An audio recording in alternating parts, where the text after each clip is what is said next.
Hello, I'm Isaac Hayes III, founder and CEO of Fanbase, and I'm here with a very important message. We are at a turning point in the Black community where we must have equity in the apps we use that scale to billions of dollars.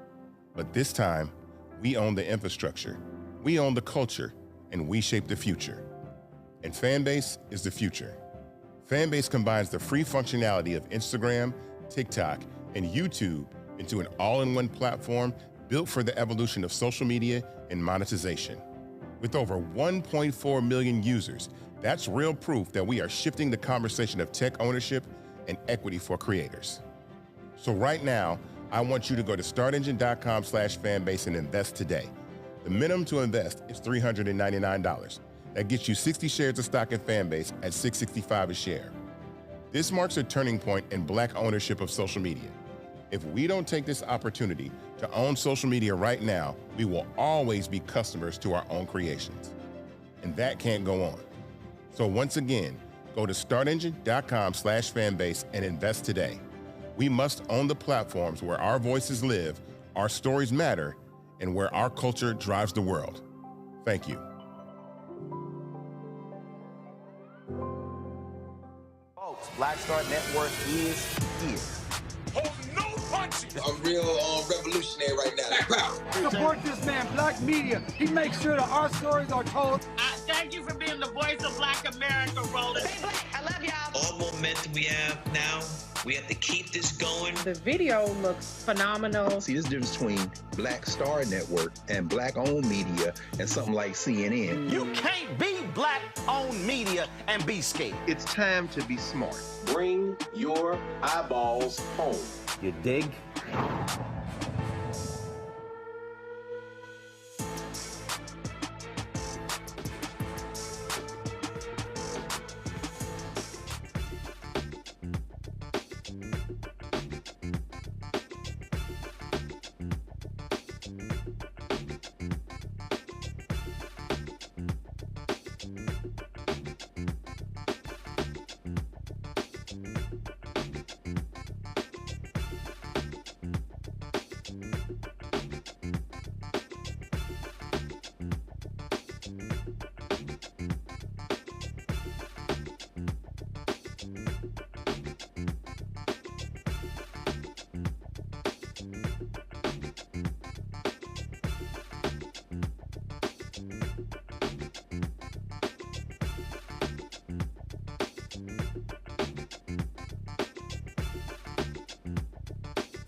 Today is Wednesday, October 22nd, 2025. Coming up on Roland Martin Unfiltered, streaming live on the Black Star Network. Day 22 of the Donald Trump-MAGA government shutdown, the second longest shutdown in American history. Texas Congressman Al Green will join us on the show to talk about Democrats continue to hammer Republicans over the issue of health care. North Carolina, the Republican-controlled legislature, what did they do? They passed a new racist gerrymandered congressional map destroying the congressional seat of CBC member Don Davis. We'll talk with the House Minority Leader, Robert Reives, about this. Arizona Attorney General suing House Speaker Mike Johnson, demanding that he swear in Representative Adelita Grijalva. Guess what? They've been screwing her over, and Johnson keeps saying, oh, no, we can't do it during the pro forma session, but he did it for 2 Republicans. A federal judge extends the order blocking the Trump administration from deploying hundreds of National Guard troops to Chicago and across Illinois. Also, Donald Trump takes the lie even further. They're now going to completely destroy the East Wing of the White House to build his ego-driven $250 million ballroom. It's time to bring the funk on Roland Martin Unfiltered on the Black Star Network. Let's go. He's got it. Whatever the miss, he's on it. Whatever it is, he's got the scoop, the fact, the find. And when it breaks, he's right on time and it's rolling. Best believe he's knowing. Putting it down from sports to news to politics. With entertainment just for kicks, he's rolling. It's on go, roll, y'all. It's Roland Martin, rolling with Roland now. He's funky, he's fresh, he's real, the best, you know he's Roland Martin now.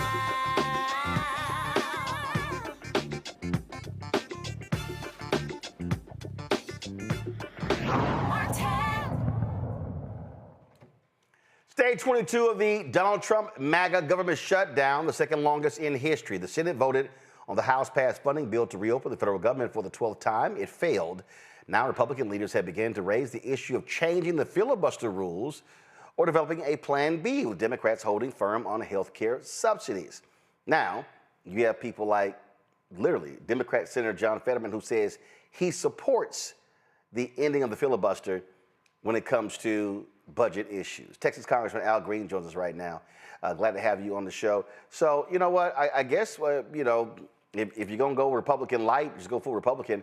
I mean, it has to be disappointing to have to deal with Senator John Fetterman, Democrat elected out of Pennsylvania, who is willing to stand with Republicans when it comes to ending the filibuster regarding the government shutdown.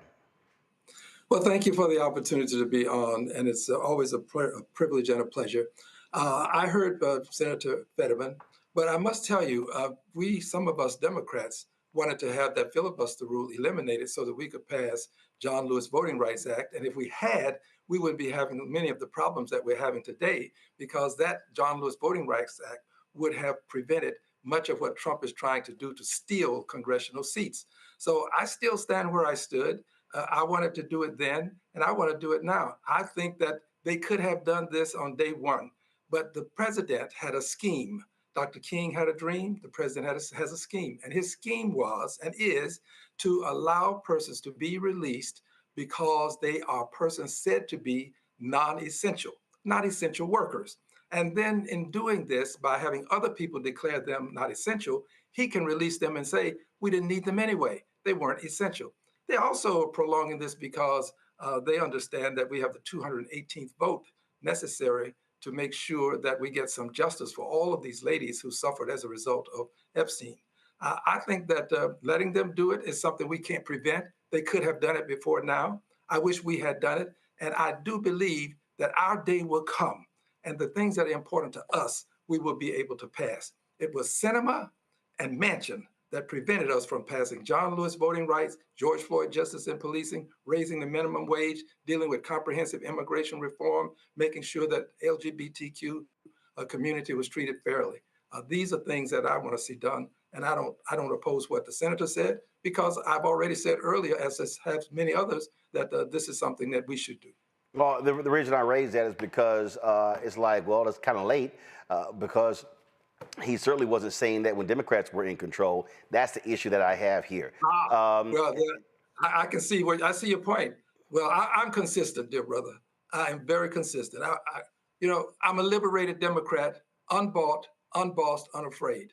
And I said on October 2nd, that they would move to this point that they would eventually say shamelessly that we're going to go ahead and use the filibuster. They call it the nuclear option, of course, but it's just a 51 vote plus rule or a 60 vote plus rule. And they play games because just a little while ago, the president used that rule, the 51 vote rule, avoided the 60, so that he could get more persons of his choosing into key positions. They did it when they wanted to put Gorsuch on the Supreme Court. They passed it with 54 votes. It was 54 to 45, I believe. And they do it shamelessly. Well, I'm not ashamed to take a position that I believe will help us to overcome many of the transgressions that we've had to suffer from, including, remember, it was civil rights legislation that was filibustered. I mean, things that have been important to us, lynching legislation, all of these things have been important to us. And I appreciate what you said and affording me the opportunity to give my candid opinion. And it means something to me to know that you would call him out. I have said repeatedly that Democrats have finally found a consistent winning argument that is resonating with the American people, and that is this battle over health care. And I said that, listen, it's a lot of stuff to be talking about, but every single day, every Democrat in the House, every Democrat in the Senate, including John Fetterman, should be locked and loaded on this issue of health care because it's winning for Democrats in the polls. And here's the deal. All of these broke conservative white folks in these red states, they can love them some Donald Trump, but they are scared to death. And we know based upon data. They were saying, of course, oh, don't get rid of Obamacare. Don't touch the Affordable Care Act, not realizing they were too stupid to realize it's the exact same thing. And so, to me, this is the one where you stand firm on and hammer every single day. You now got Senator Joni Ernst, who's not running for re-election, saying, guess what? Subsidies are not going to go away because these people are now realizing they need those subsidies or their health care is going to explode. That's right. Well, let me give you an assurance. As a liberated Democrat, unbought, unbossed, unafraid, I assure you that I'm going to stand my ground. Now, I don't speak for the Democratic Party, but I speak for everybody that agrees with me. And it seems that a good many people in the party agree with me now. But to make your contention, your statement, which is a valid statement, even clearer for people, I had my staff to compile some data for us. And this is interesting. A person who made $255,000 in 2020 will have a tax cut in 2027 that will amount to about 4%. That makes you in the top 0.1% if you get this tax cut you'll get a $255,000 tax cut in 2027 if you're in the top 0.1%. Now, here's an important point. That is $698.63 a day. If you are a person who made $265, and this is your average benefit in 2027, you will get about 73 cents per day. This tax bill was designed to put money in the pockets of people who are high-income earners. People who are not high-income earners are getting pennies per day, and people who are high-income earners, 0.1%, are getting hundreds of dollars per day, almost $700 if you made $255,000. That's a whole lot right there that's going to negatively impact people. Again, see, and this is where, a few months ago, Democratic leader Jeffries and some other Democrats were in New Orleans for an event, a news conference. And I said, man, listen, y'all were already in Louisiana.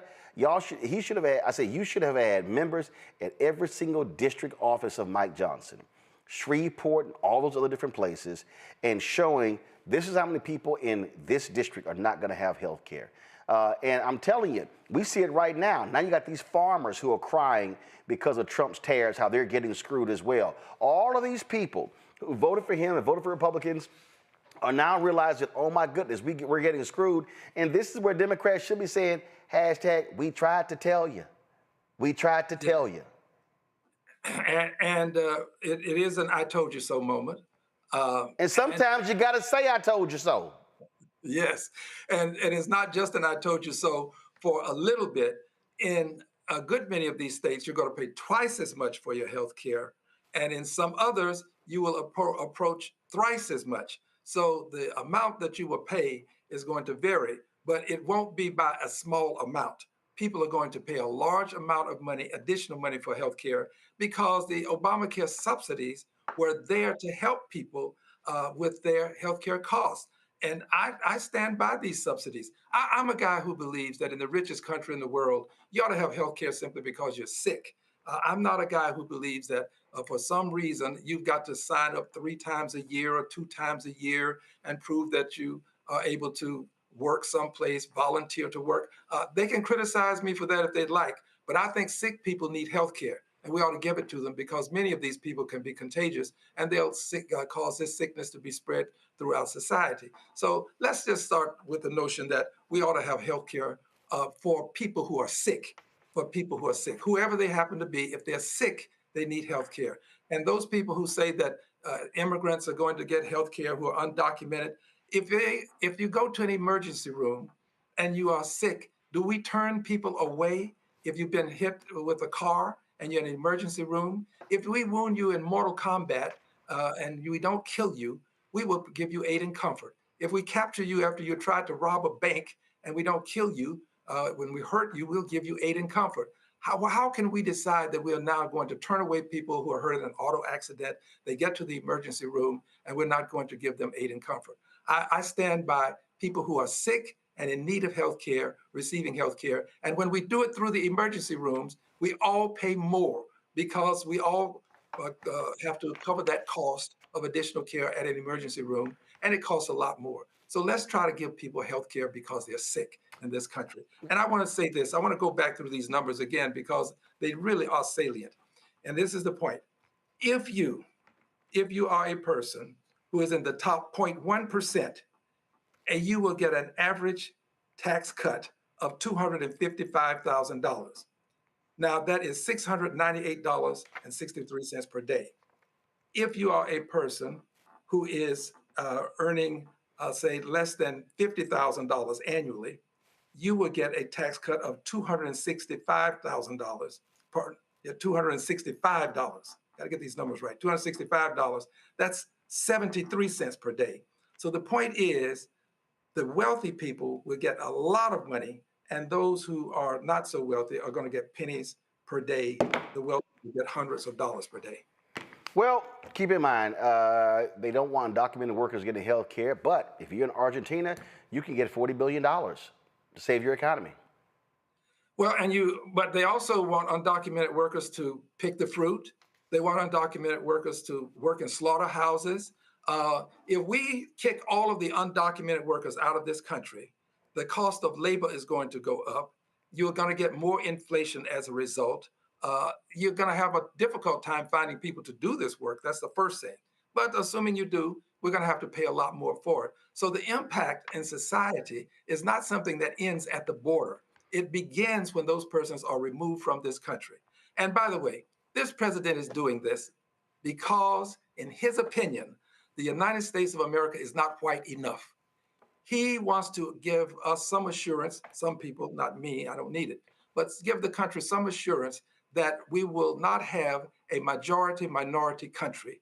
And he's doing everything that he can to do this by removing some people for reasons associated with their being here, and they've done dastardly things. But he's also removing people like the lady that I represent here in Houston, Texas. She's in my congressional district, so I say I represent her, and she's come to my office. Her son is a person that has a learning disorder. She is undocumented. He is undocumented. He was separated from her. The police picked him up, turned him over to ICE.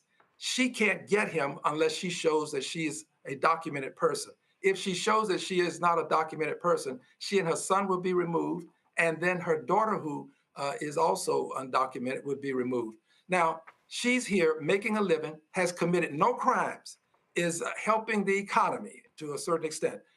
Why would we go after her with ICE when you're talking about this notion of going after people who've committed these dastardly deeds? They're not interested in the deeds. They're interested in the ability to remove people from the country under some guise of them having done something that is horribly wrong. But they're not just limited to the people who've done bad things. They're limiting it to anybody that they can find who is undocumented, and they do it based upon skin color. I, at one time, was a person who was a suspect because of my skin color. All persons who are Latinos in this country now are suspect by ICE officers because of their skin color. Well, absolutely. He wants to make America white again. That's what the strategy is, and it's abundantly clear. Congressman Al Green, we really appreciate it. Thanks a lot.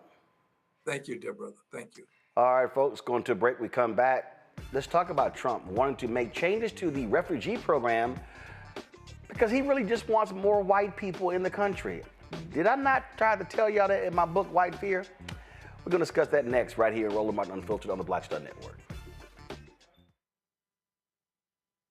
Next on the Black Table with me, Greg Carr. Why the America we live in today is not what the founders intended or what they outlined in the Declaration of Independence and even the Constitution. Professor and author Kermit Roosevelt will join us to talk about his book, The Nation That Never Was. How history was misinterpreted, the intent and realities of America's beginnings, and missed a much better story in the process. So if you have to pick some group to marginalize, I think it should be the people who are against equality. That's next on the Black Table, right here on the Black Star Network. Nicole Cole knows the cornerstone of a successful life starts here. Virginia Public Schools gave Nicole an excellent education. They helped her become a small business owner, family financial planner, mother, and community leader. Now, after 4 years on the Spotsylvania School Board, Nicole is running for delegate to meet the needs of all students. As our delegate, Nicole will fully fund our schools, raise teacher salaries, and help graduating students stay in our communities. Nicole Cole for delegate. For us, for our future. In the military, I gave orders, and they went a lot further than they do around here. If there's one thing I've learned as a mom and foster parent of more kids than I can count, investing in their future isn't a choice. In Richmond, I'll fight for Stafford's fair share for our schools. Smaller class sizes, better teacher pay, and more vocational training. I'm Stacey Carroll, and I'll fight to get our kids' future in order. Josh Cole became a pastor and delegate to serve his community. That's why Josh is fighting to lower costs for families hurting from inflation and make sure we can all afford quality health care. But Sean Steinway has embraced his MAGA backers who support Trump's mass firing of federal workers and the MAGA plan to ban abortion with no exceptions. We deserve better than Sean Steinway. I'm Josh Cole, candidate for delegate, and I sponsored this ad. As a pastor, I hear a lot about trips to the doctor, bills piling up, jobs being lost. So as your delegate, I went to work writing laws that protect families, helping parents care for their disabled children, capping insulin costs, lowering prescription prices, and investing in our police and schools. I'm Josh Cole, and as your delegate, I'm working to keep us strong and safe. What's up, y'all? This is Wendell Haskins, a.k.a. Win Hogan at the original T-Golf Classic. And you know I watch Roland Martin Unfiltered.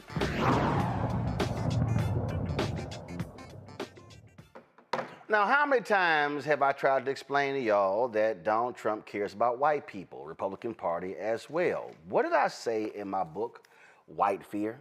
How the browning of America is making white folks lose their minds. What did I tell y'all that what they're trying to do? Well, check this out. New York Times reported this right here. This is the headline. Trump considers overhaul of refugee system that would favor white people. The proposals would transform a program aimed at helping the most vulnerable people in the world into one that gives preference to mostly white people who say they are being persecuted. Article goes on to lay this out. The proposals, some of which already have gone into effect, would transform a decades-old program. It was presented to the White House in April by State and Homeland Security. And it's just real simple, y'all. Again, this is what they look at this. The proposed changes would put in new emphasis on whether applicants will be able to assimilate into the United States, directing them to take classes on, quote, American history and values and respect for culture norms. The proposals also advised Mr. Trump to prioritize Europeans who have been targeted for peaceful expression of views online, such as opposition to mass migration or support for populist political parties. Y'all, this is about whiteness. That's what they want. The attacks on DEI, the attacks the efforts to defund Black America, Stephen Miller and his white nationalist policies as well. All that you're seeing when it comes to ICE and undocumented workers, y'all, this ain't about protecting the border. This literally is about how do you keep this country as white as possible. My panel, Rebecca Carruthers, she is president and CEO of the Fair Elections Center, joining us out of Washington, D.C. Dr. Larry J. Walker, associate professor, University of Central Florida out of Orlando. Dr. Neon B. Carter, associate professor, School of Public Policy, University of Maryland, author of American While Black, African Americans, Immigration, and the Limits of Citizenship out of D.C. Neon, I'm going to start with you. This is why they want to change the 14th Amendment. This is why they want it when it comes to birthright citizenship.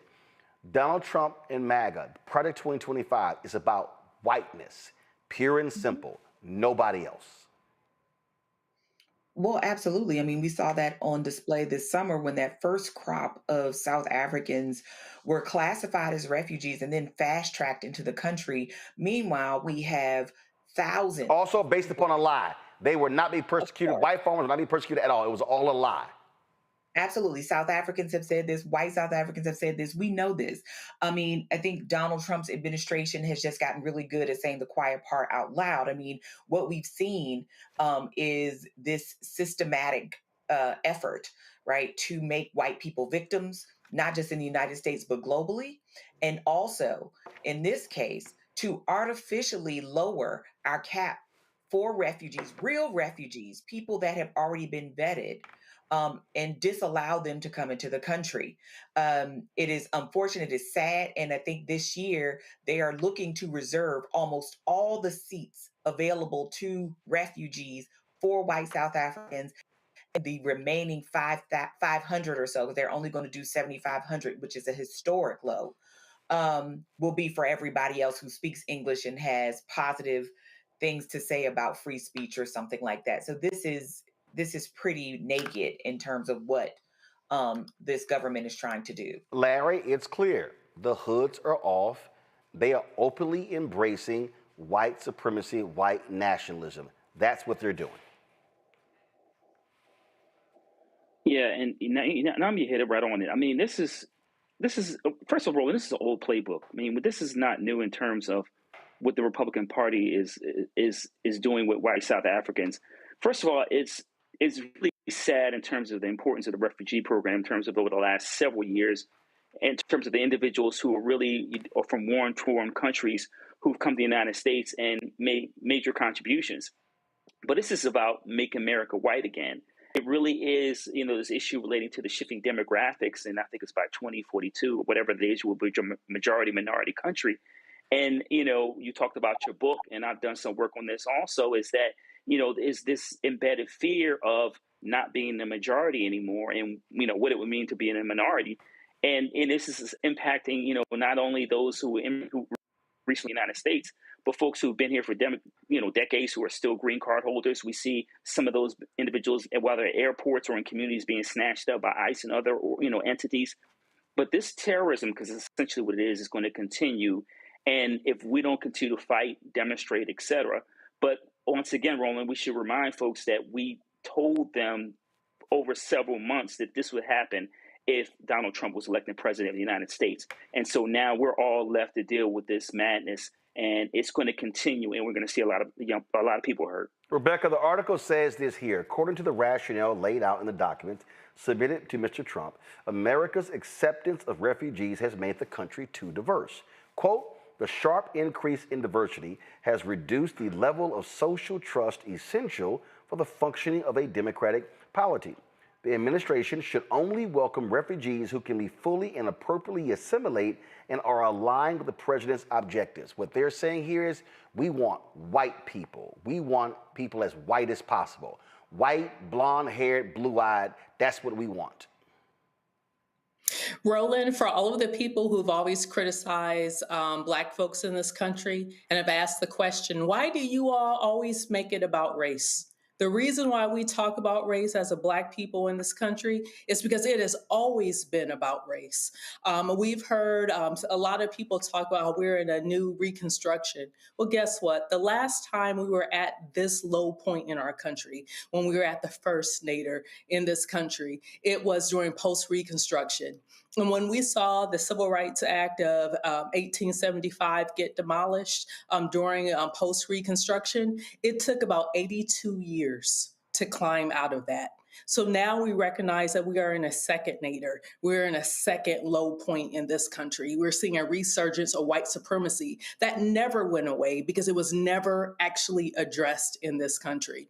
I don't know about you, but I don't have the patience to wait 82 years. Now it's time to actually deal with those issues that weren't correctly dealt with in the past. We are here now, and now it's time for that confrontation. It's time for that moment to right those wrongs. Absolutely. And so just understand, I saw this clip earlier from the TV show The Practice where they talked about it. I'm gonna find it, try to play it later. But again, it speaks to the reality that we're facing in this country. And when they talk about the issue of whiteness, it also extends to our politics. Now, we told you last week, the Supreme Court had the oral arguments that could wipe out anywhere from 12 to 19, upwards of 30 members of the CBC, also some Latinos as well, because you've got white Republicans who don't want race to be issued. Now then, they want to now say, oh no, when we do gerrymandering, it's not about race, it's about politics. That's interesting, because in North Carolina, white Republicans, it's always been about race. Always. See, they got busted. They got busted for targeting Black people when it came to voting. Yep, federal judges busted them, literally said there was a surgical-like precision targeting Black people. Donald Trump is now running around wanting to say, let's get more districts, more districts. So Republicans in North Carolina said, oh, say no more. The state legislature, they approved a new congressional map and pulled the map up. As you can see, the map creates one additional Republican seat, bolstering the party's majority ahead of next year's midterm elections. It's going to target the seat currently held by Congressman Don Davis, who's African American. Now, North Carolina state law does not allow the governor, Josh Stein, a Democrat, to veto redistricting bills. Robert Reives, the North Carolina State House Minority Leader, he joins us right now. I'm glad to have you on the show. Let's just be clear. White Republicans have been targeting Black people in North Carolina because they are still pissed off with 2008. 2008, President, then Senator Barack Obama, won North Carolina by 14,100 votes. And man, since then, Republicans there have been doing everything they can to change voting laws, to change procedures, to target Black people. There have been lawsuits. You had Moral Mondays. You had Bishop William Barber and others going to court, Democracy Now! And so what we're dealing with here, Robert, is pure and simple. It is literally a battle over Black and white in North Carolina. Yeah, and I can definitely see where you get that. And Roland, I appreciate you having me on. I really appreciate all the work that you guys do. What we've been running into, like you said, since that time has been a gerrymandering problem that, again, Justice Clarence Thomas said was racist.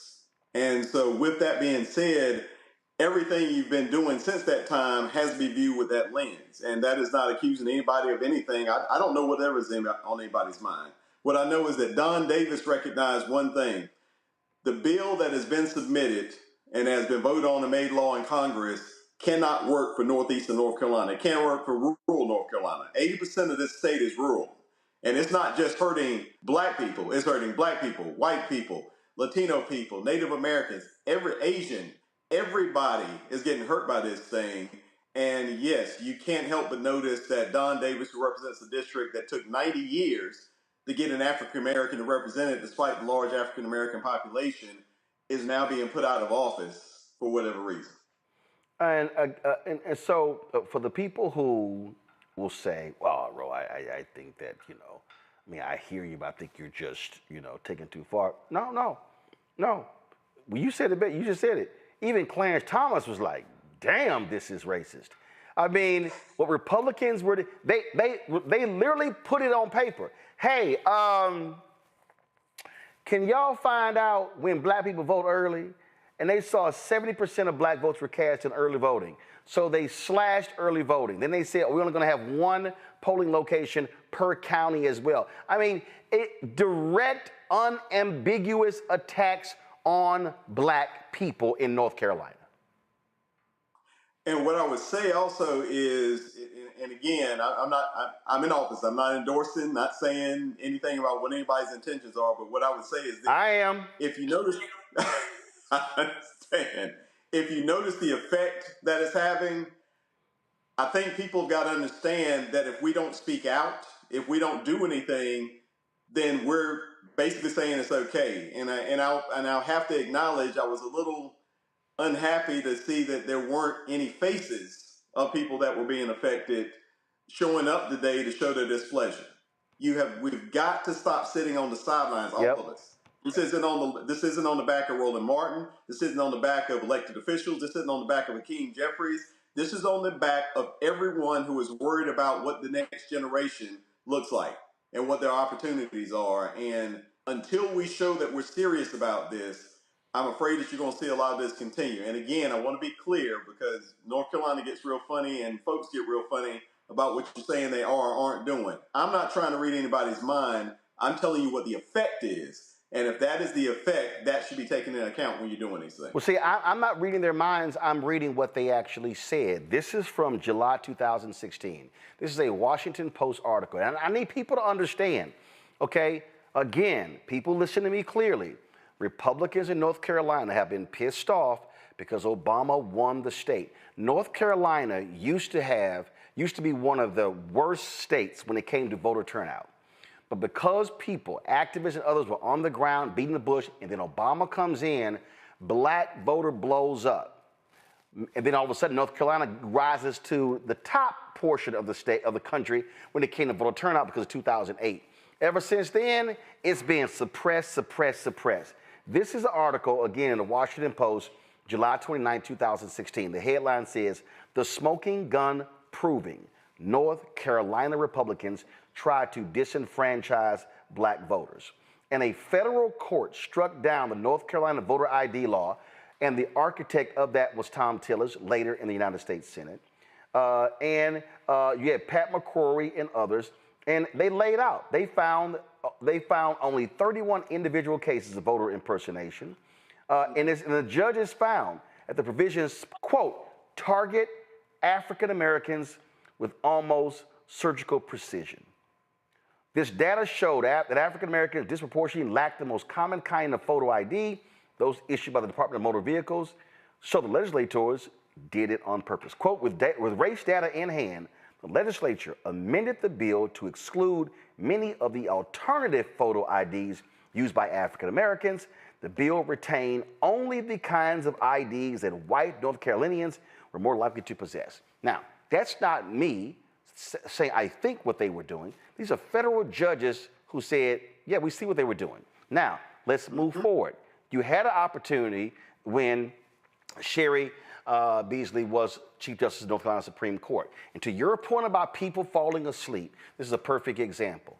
Had she she lost by 401 votes. 400. Had she got, and for people who don't understand, that people on the show, I keep talking about state Supreme Courts and why they matter. When the Democrats, because the Supreme Court races are partisan, when they took control of the Supreme Court, what did they rule against? This law. They ruled against racial gerrymandering, ruled against partisan gerrymandering. They stopped the Republican legislature, a lot of their craziness. Those Republicans were so pissed off, they wanted to take the power of the Supreme Court, which is supposed to be the highest in the state, and give it to the court beneath them because Republicans control that. So what happens? She runs for re-election. She loses. So Democrats could have had a 6-1 majority. It went to 4-3. The next election, I think it was a brother who was on the court. He ran for another office. They filled that once, so they flipped. Now Republicans have a 5-2 majority. That's why they tried to take out the white woman who just won. But it was over her election, I think, 700 some odd votes. And that's why they have been trying to target. They tried to impeach Anita Earls because she gave her opinion on diversity. And so So I need our people to understand, had black folks, especially in the in the black belt, East North Carolina, had we maximized our votes, Robert, we'll be having a different conversation in North Carolina about political power. Exactly. 40 votes per county. If we picked up 40 votes per county, Sherry Beasley's in place, everything's different right now. But we chose not to do that, and that's what I'm saying. We've got to decide, and here's the gift we've been given, Roland. The gift is that now the federal government has said they want churches fully involved. They want churches to take positions. That's right. From the pulpit. Church pastors can endorse from the pulpit. Yes. So that's an opportunity, because the strongest, the largest motivator and the largest position maker that we have had in our history has been the black church. So this is an opportunity for every black pastor in this country to step up, not to try to take care of any particular party or group, but to take care of their own. Take care of their parishioners. Yes, that's it. And so all you got to do is take the position, who's going to help the people that I am pastoring, the people I am preaching to, the people who don't have health care, the people who don't have educational opportunities. Do you know how hard it is in North Carolina right now if you don't live in one of the big cities to get anything? You don't have public transportation. You don't have these private schools that they're throwing all of our tax money into. You don't have any of this stuff. And so you got to depend on the government to at least give you a shot. And folks that live in rural North Carolina are getting killed on this, which again is what makes taking Don Davis out so treacherous. So before I go to my panel with questions, and I'll tell you this here, I had a pastor, this was Reverend Sharpton had his National Action Network conference, and a pastor called me asking me if I was attending. I wasn't. I had something else to do, and he said, they were having a panel on the state of the black church during Trump. I said, man, stop wasting your breath. He was like, what? I said, this is what y'all should be focused on. I said, this is all you should be focused on. You should be focused on what is the National Action Network's committee specifically for North Carolina and Georgia. I said, there's a U.S. Senate race in 2026. I said, Anita Earls is on the ballot to retain her Supreme Court seat in 2026. I said, NAN and other religious groups should be locked and loaded saying we're going to have massive turnout in 2026. When I met, when I met with the alphas during CBCF, I said the exact same thing. I'm giving the National Pan-Hellenic keynote speech at the conference on October 31st in Houston. I'm telling them the exact same thing. And this is what I told them. I said, no disrespect, but y'all should ignore West North Carolina. I said, because what happens is all the attention is always in West North Carolina.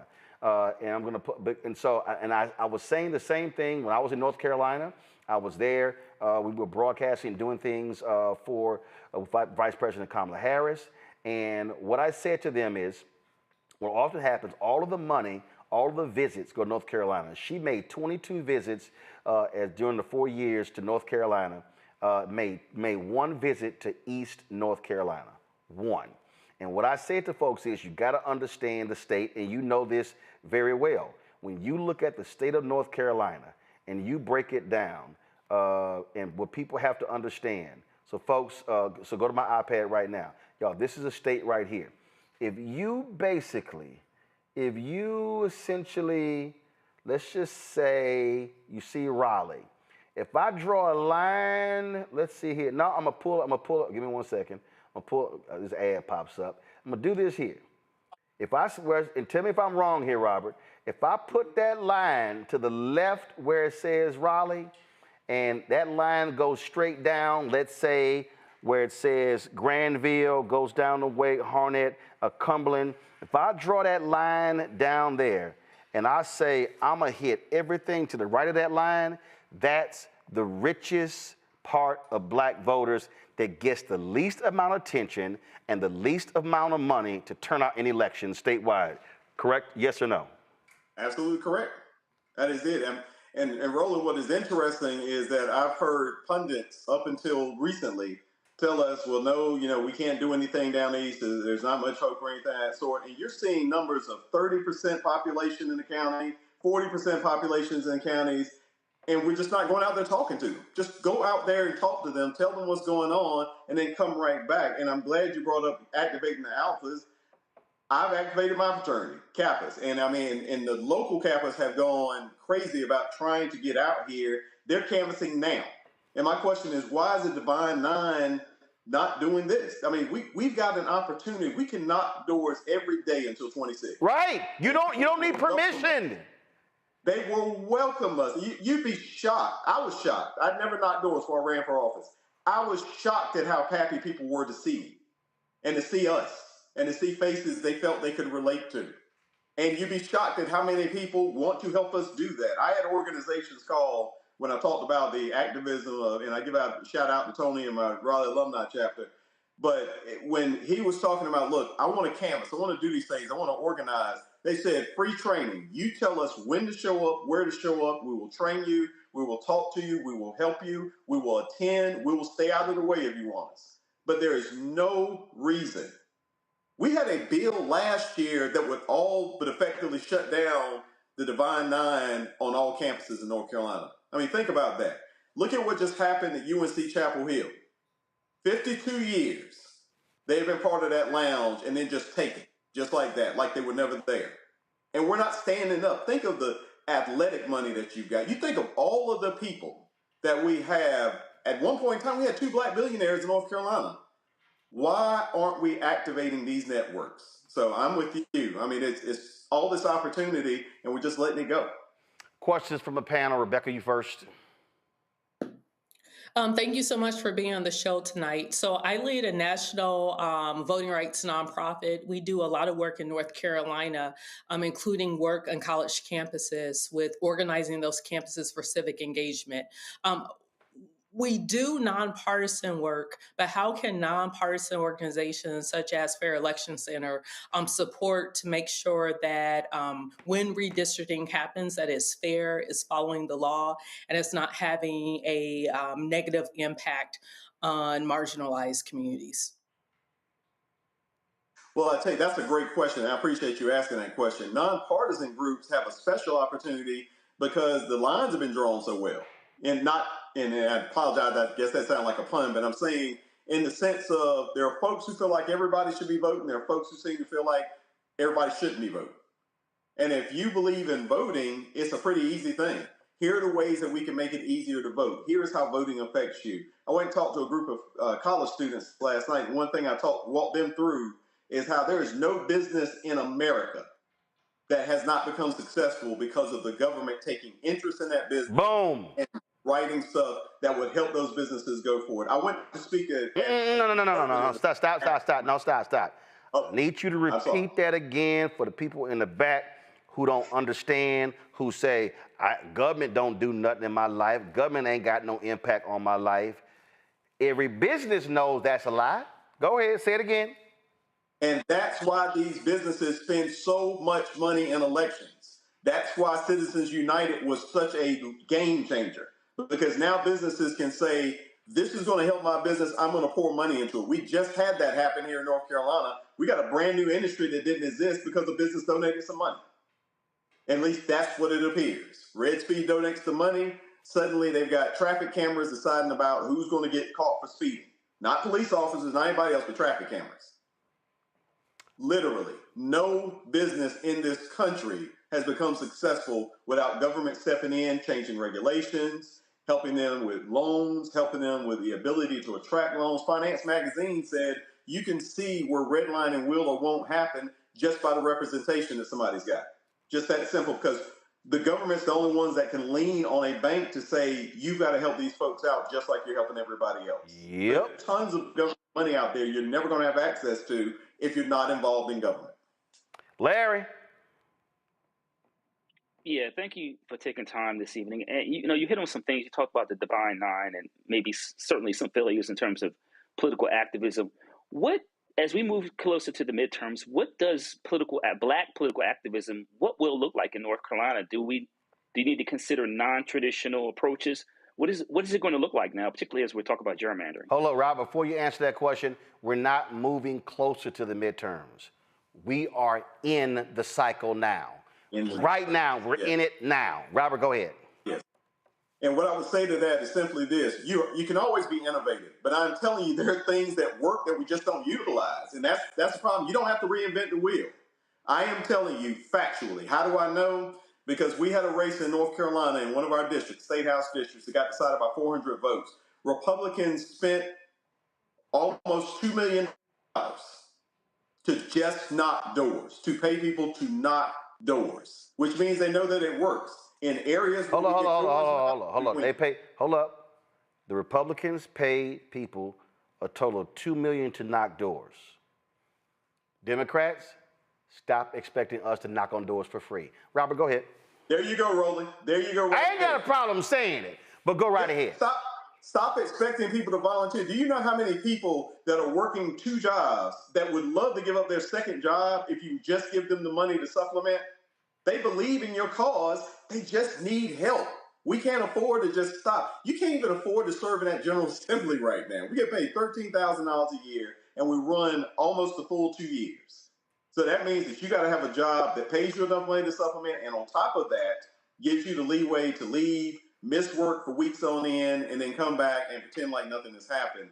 Stop expecting people to give up their livelihoods, especially when we don't know, what those results will be. And it's more dangerous now than it's ever been. Not dangerous in the sense I'm saying of physically, but dangerous in the sense of we have had people that we've asked to run and we've asked to volunteer that have said, I was planning to run for office, but then I was told I'm going to lose my job. I was told if I do these things, this is what's going to happen. We've got to be more considerate of those factors and make sure people have the ability to get out and help. But again, back to the original question, there are tons of time-proven methods to get people out to vote, and the doors that are knocked on the very least are black doors.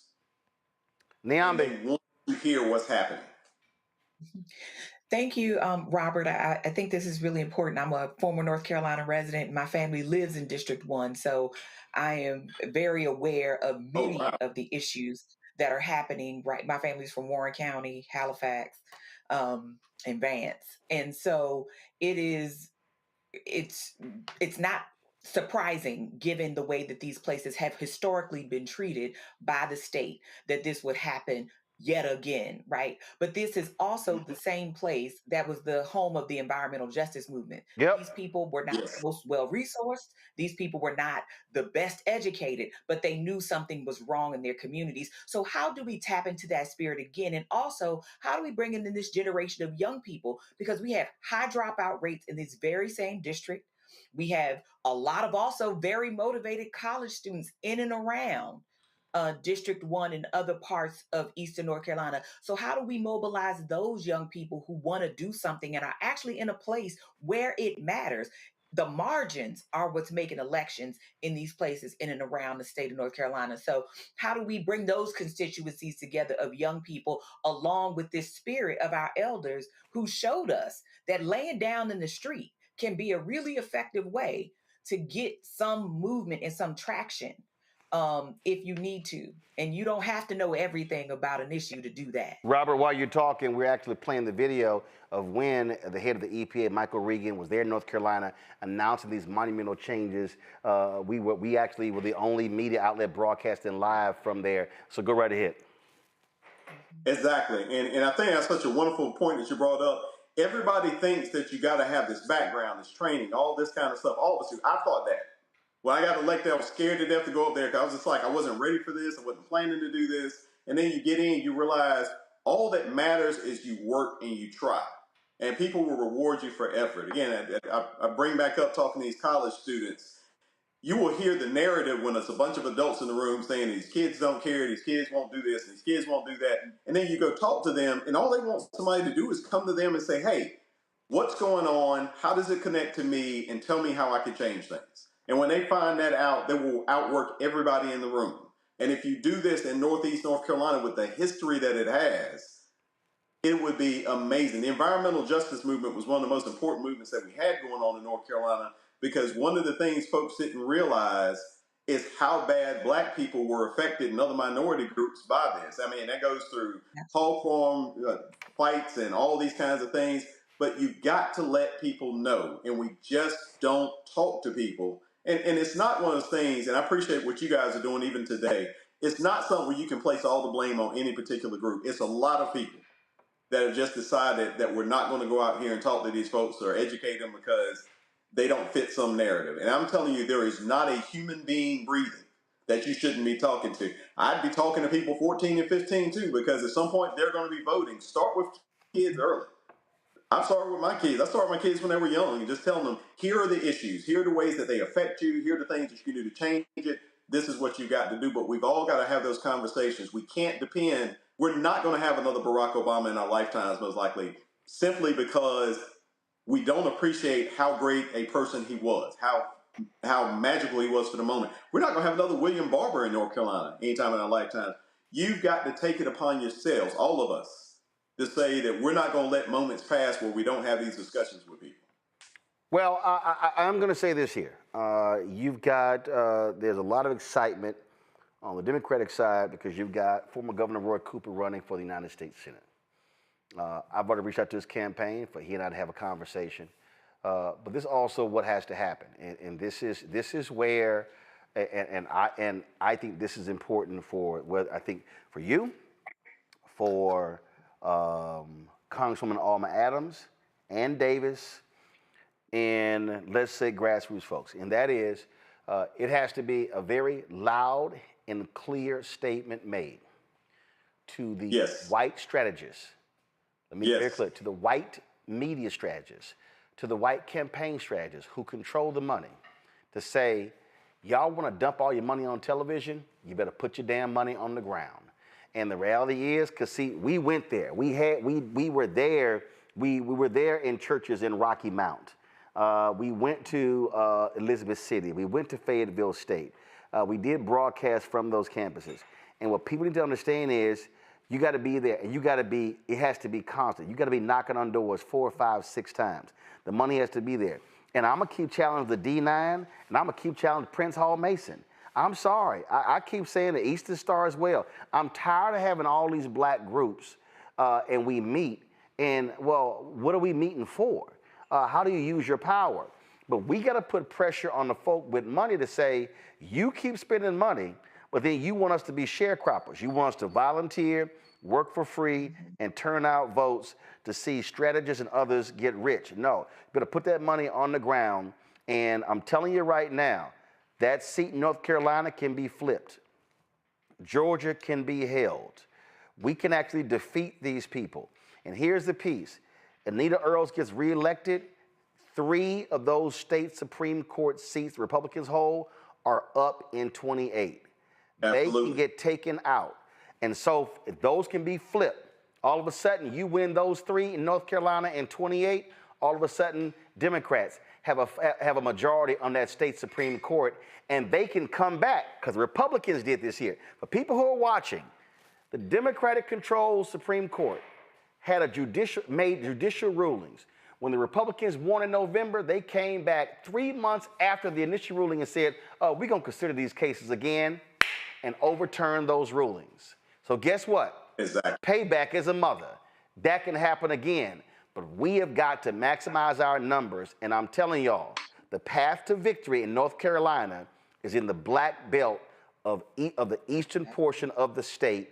We got to be on the ground, being back. And I can tell you right now, we're going to be there broadcasting like we did last year. We're going to be there again next year. We literally are, all this damn noise Antoine's making over here is we're sitting here putting together our crane because we're going to have multiple units out around the country, because I'm telling you, we doing real work here right now. All this stuff is happening because we have to be driving the black vote and maximizing our power. Simple as that, Robert. Final comment. Final comment is this, Roland. You're absolutely right on everything you're saying. I want to add one point. Sometimes you can't get folks to do what you know needs to get done, and then you have to do it yourself. Yep. The money follows money. If the wealth in the black community, and this isn't just limited to people who live in North Carolina and Georgia, the other 48 states, everybody can participate. You take that wealth, and that wealth starts getting channeled, and that wealth starts saying, I'm giving you guys money, and this is what I want to see done with it. and then people ignore them, you give it directly to the people who are going to make it happen. Yeah. There are programs we can put in place right now that if folks will work, put the money together and fund it, I promise you, nobody wants to get left behind when something starts working.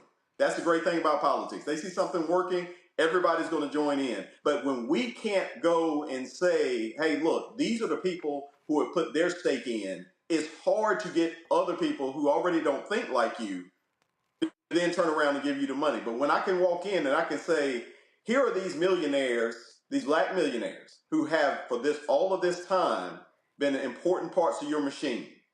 This is what they're funding and this is what they would like to see happen. You start getting in line. And so that is my final point is this is all doable. These margins are so small. And I know one of the panelists said that again. I want to repeat that. The difference in the majority in that House, for all intents and purposes, at some point in time has come down to about 6,000, 7,000 votes. That's nothing. That's something we can overcome. We got people that won by 100, people that won by 700, 800. Let's make it happen. But we have got to show that we're just as serious as we want others to be. I've never asked anybody to do something that I don't do myself.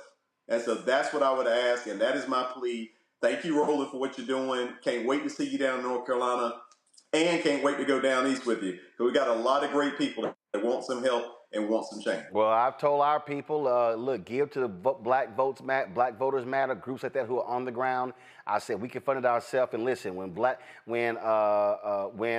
we got together, Win with Black Men, and we had that big conference call that Monday after Joe Biden dropped out, $1.5 million was raised, and there was some people who literally came to me. They were mad because we kept $450 grand, $1.1 million went to her campaign, and I told them, you can get the hell out of my damn face. I said we kept $450 grand, so we gonna get that money directly to black male groups who are doing the work. I said, so I don't care what you got to say. And they was backed up. I said, and we gonna do it again too. And so that's the other piece. If we can mobilize to raise $1.5 million brothers, and then the almost 2 million the sisters raised, guess what? We can do the exact same thing to target these two states because the votes are there. We drive the black votes in those two states, we win. Robert, we appreciate it. Look forward to seeing you soon in North Carolina. Hey, Roland, can I say one thing? Yes, sir. One last thing, and I apologize for saying this. Here's the other thing I got to remind people. Whatever's working for black people actually works for everybody that's working. There's an economic struggle going on just as much as a racial struggle. Labor has come in and been invaluable in trying to help us out in a lot of these races for African Americans. So make sure when we're telling this message, understand, if it works for us, everybody's going to eat. Yeah. Thank you again. Well, that's history. Bottom line is broke white people, their quality of life increased every time black people fought for rights. That's just a fact. Amen. All right. I appreciate it. Thanks a lot. Man. All right, folks, got to go to a break. We'll be right back. Roland Martin Unfiltered, the Black Star Network. Don't forget, support the work that we do. Join our Bring the Funk fan club. You want to support our work, join via Cash App. And yes, y'all, I'm literally sitting here doing the show, depositing. Y'all, see, come on, Anthony, switch. Thank you. I'm sitting here depositing checks and money orders, just trying to knock these checks and money orders out. And so y'all want to give it Cash App, use the Stripe QR code you see at the bottom right left-hand corner. That's for credit cards as well. PayPal's R Martin Unfiltered, Venmo's RM Unfiltered, Zelle, Roland at RolandSMartin.com, Roland at RolandMartinUnfiltered.com. Again, checks and money order, make it payable to P.O. Box 57196, Washington, D.C., 20037 7-0196. Back in a moment.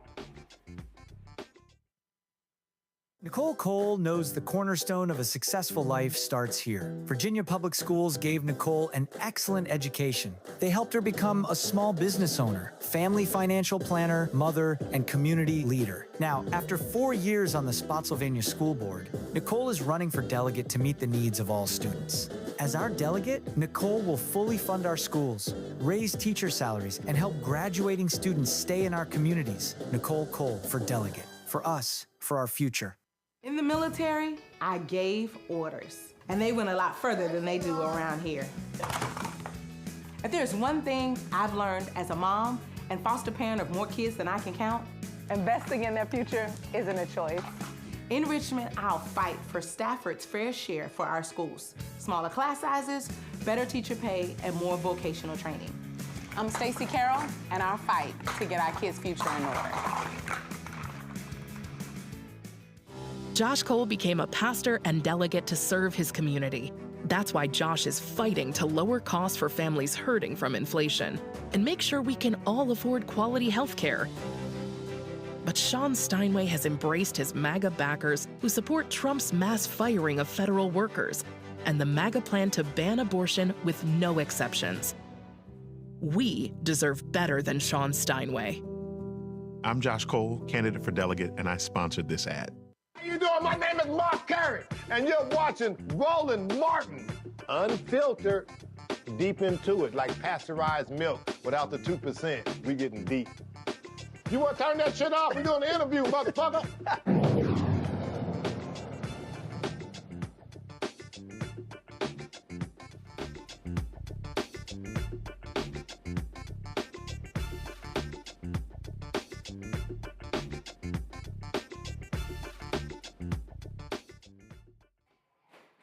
The federal judge overseeing the prosecution of Congresswoman LaMonica McIver of New Jersey by Donald Trump and his maggots has instructed the government to remove social media posts he deemed prejudicial to her case. U.S. District Judge Jamel Semper ordered the Department of Homeland Security to take down 9 posts that label McIver's visit to a New Jersey detention center as a, quote, reckless stunt by sanctuary politicians. Judge Semper stated that these posts, quote, were not factual and that the prejudice against McIver was self-evident. McIver pleaded not guilty to 3 felony charges of, quote, forcibly impeding and interfering with law enforcement during a May visit to the ICE facility. Federal authorities accused her of attacking and interfering with ICE agents during a visit with Newark Mayor Ras Baraka, who was also arrested. Charges were later dismissed. Her legal team calls the case pure politics, saying McIver is being targeted as a Democrat while Trump pardoned January 6 rioters and dropped similar assault cases. If the charges aren't dropped, McIver could face several years in prison. 2 of the charges carry a maximum sentence of up to 8 years in prison. Well, it's not like it's no shock here, Larry. They're liars. That's what the Trump people are. They're liars. Yeah, Roland, like you, I'm on social media a lot, and the amount of propaganda that is being sent out is certainly nothing we've seen like in the United States. And I know we talk a lot about other countries that have struggled, with authoritarianism, but we're seeing levels of propaganda, like I said, I've just never seen before. And the constant Homeland Security, state, Department of Education, they're all putting out propaganda, bold-faced lies. And as we know, Roland, whether it's immigration issues or this particular topic, the Trump administration consistently has been called out for not just fabrications, blatant lies. And this is another example. And I'm glad the judge called it out. The troubling issue is that, the kind of years that she could possibly get. And this is just another example of what happens in authoritarian governments. This doesn't happen in democracies. And as you noted, those January 6th insurrectionists are home chilling, except for the one who, tried to kill, Hakeem Jeffries. So we've got to do a better job of continue to hold these folks, responsible. But I think we should also acknowledge this is an example of another Black woman who the Trump administration has put in the crosshairs and deemed that she's doing something that they don't agree with, and that she has to be punished. These people are absolute thugs, Niambi. And it's no shot the judge ordered them to delete this because everything they do is prejudicial. They don't care about due process. Absolutely not. And they certainly don't care that Representative McIver was there with others who were actually trying to do their job and figure out what was happening in these facilities. I mean, I think what we have here is an administration, and not I think, I know, right? You said it over and over again, an administration that is committed, right, to lying, to obstructing, to ignoring, to, openly flouting the law. And they are there primarily to use Black and brown people, whether they be government officials or regular everyday citizens, to make their political point. And they use our pain. They use every power at their disposal, including detention and jail, to try to move us out of the way of what they ultimately want to do, which is restore, right? And I'm using that term very deliberately, America to a place where they felt like, whites could reign supreme. And so this does not surprise me that they are going after Representative McIver in this way for essentially doing her job. as a representative and member of Congress. Rebecca? I really don't know what I can add in addition to what the other two panelists added. At the end of the day, like I said, over the previous weeks, is that we have to keep a record of what's happening because there's going to be a reckoning. It's interesting thinking about those January 6 rioters who committed crimes by trespassing and causing violence at the U.S. Capitol.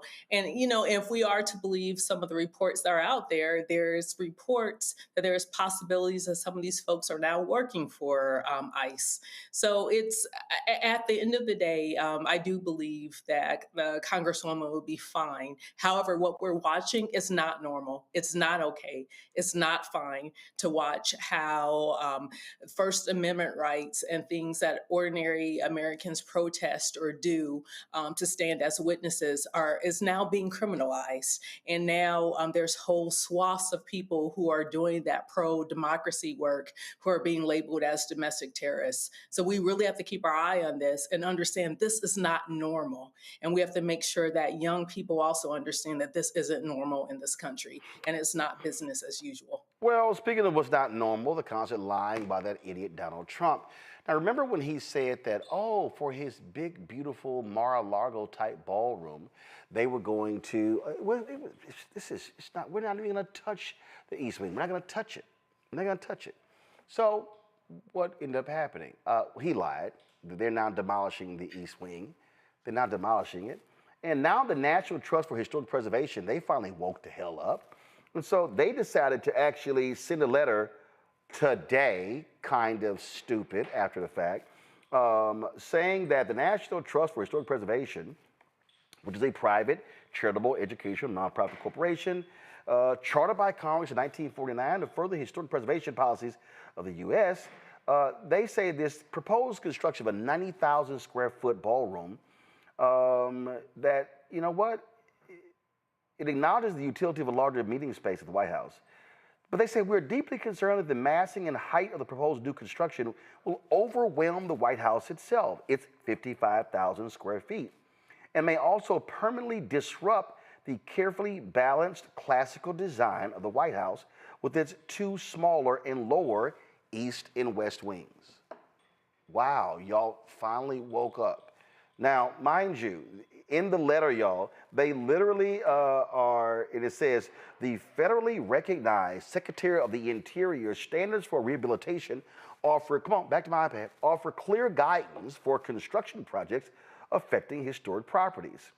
The standards provide that new additions should not destroy the historic fabric of the property and that the new work should be compatible with existing massing, size, scale, and architectural features.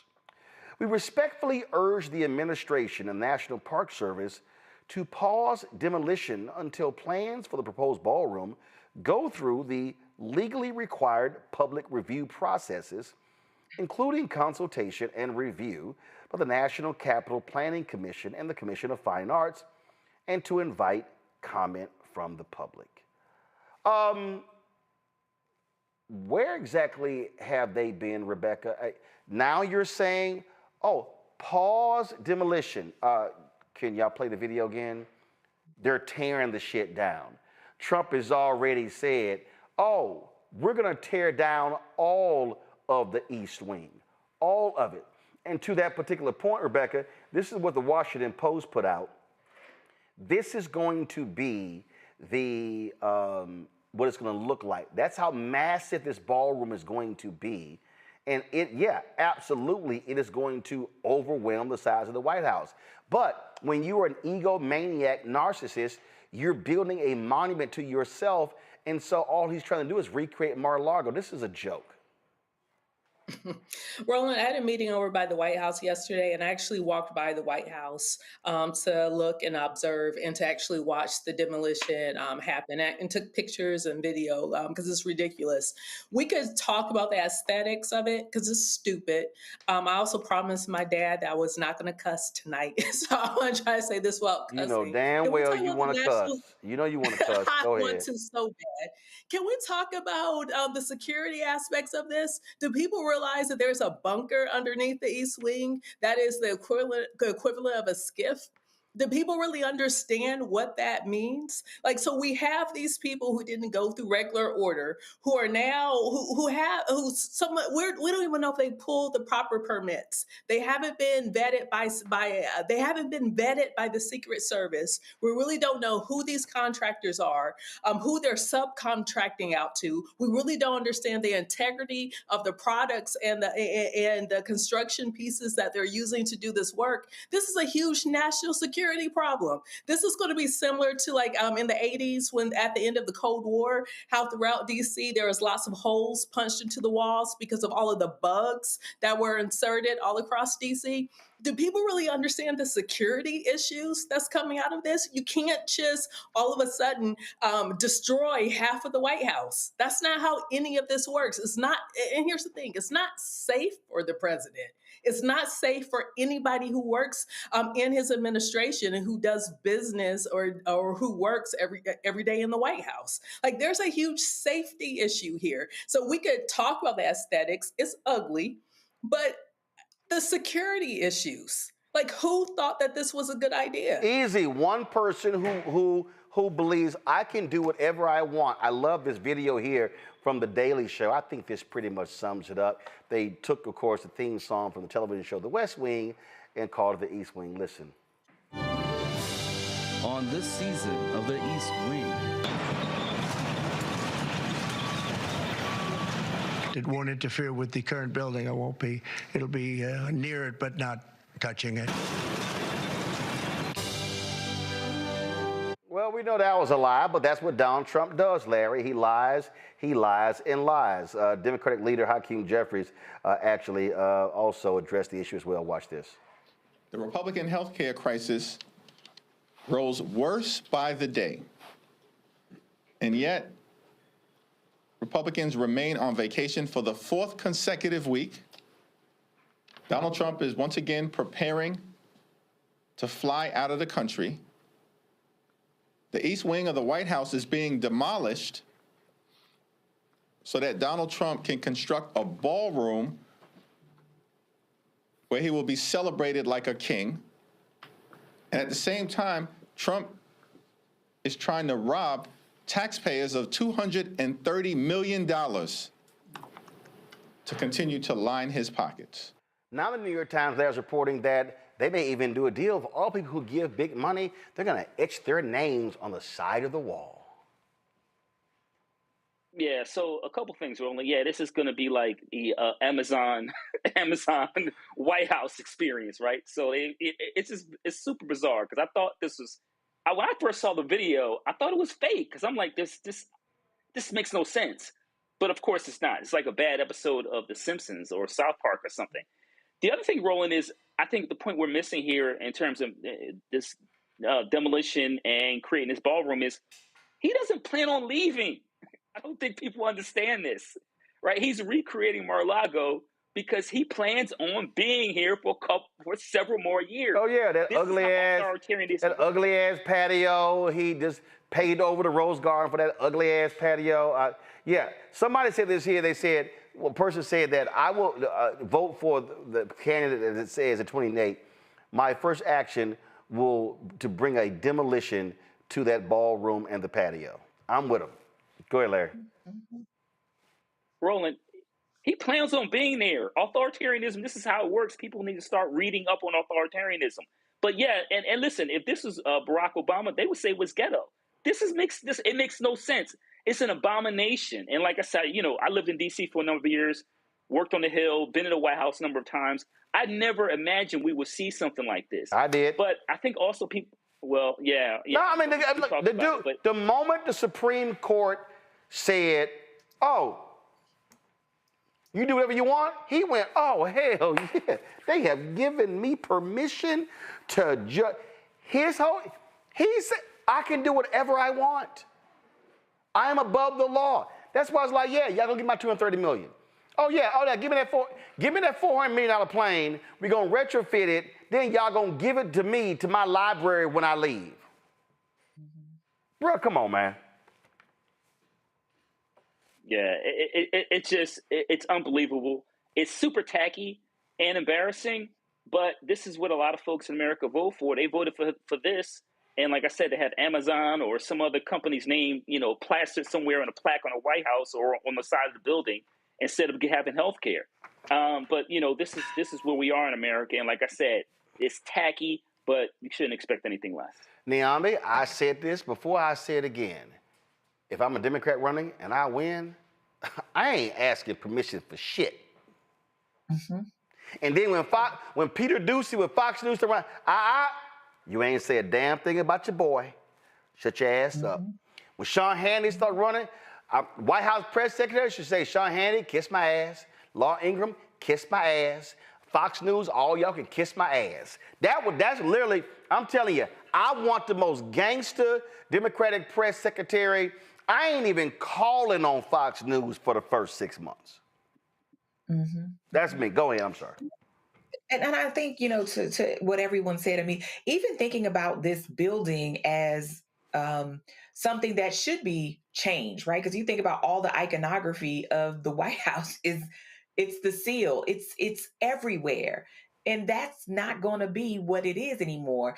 I don't even think, to Larry's point, like this will be done before he leaves office, because you can guarantee that it is probably quite likely that Donald Trump or someone that is associated with Donald Trump is making money off of this construction. Oh, hell yeah.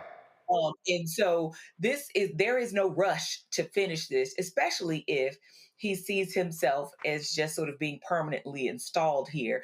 This is an unnecessary building project. And the fact that you would do it at a time when you have federal workers who are furloughed and federal workers who have been riffed and others who, are required to work and not be paid, like air traffic controllers and others.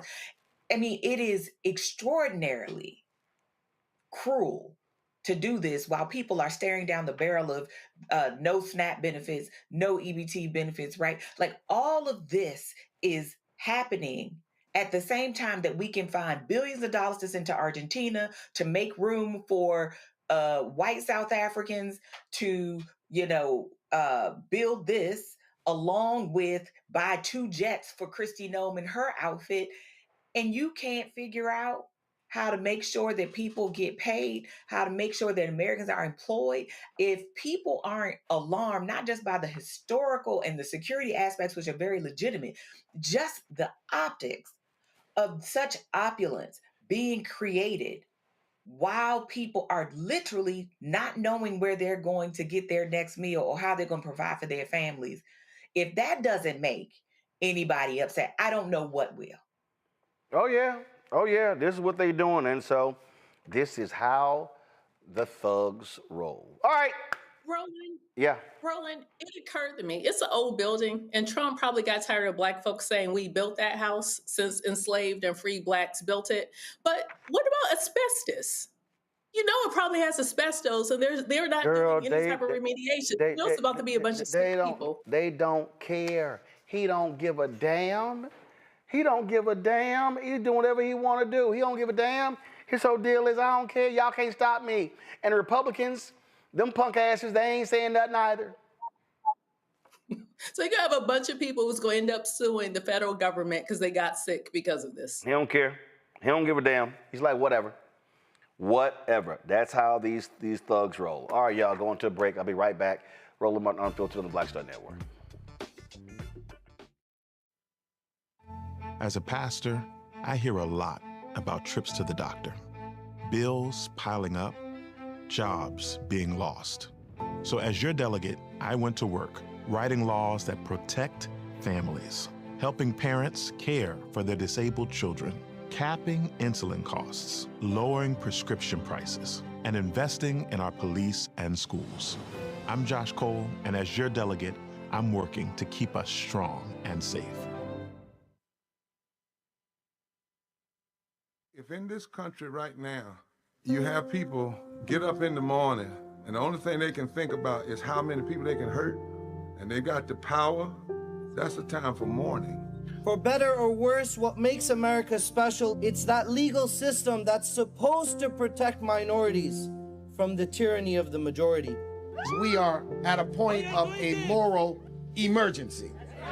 We must raise a voice of outrage. We must raise a voice of compassion. And we must raise a voice of unity. We are not in a crisis of party versus party.